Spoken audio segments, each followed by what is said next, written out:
আধুনিক প্রযুক্তিকে কাজে লাগিয়ে পোল্ট্রি মুরগির ফার্ম গড়ে সফল নুরুল আমিন সরকার ইয়ামিন প্রবাস জীবন শেষে 2000 সালে দেশে ফিরে 2004 সালে খামার শুরু করেন। সঠিকভাবে পোল্ট্রি ফার্ম দেখাশোনা করা গেলে সফলতা আসবে সেই মনোবল থেকেই এই খামারের যাত্রা শুরু করেন তিনি।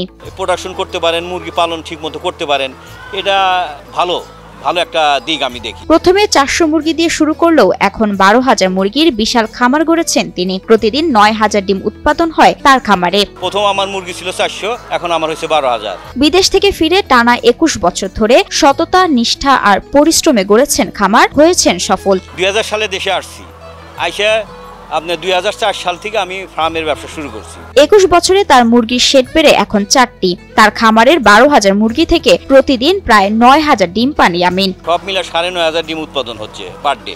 এর মধ্যে অ্যান্টিবায়োটিক ছাড়া যে শেডে মুরগি পালন হয় তার ডিম বাছাই করে পরিষ্কার পরিচ্ছন্ন করে প্যাকেটজাত করা হয়। সেটি সুপার শপগুলোতে উচ্চ মূল্যে বিক্রি হয়ে থাকে। 2000 পিসের বেশি নিরাপদ ডিম প্যাকেটজাত করে বিক্রি করেন তিনি।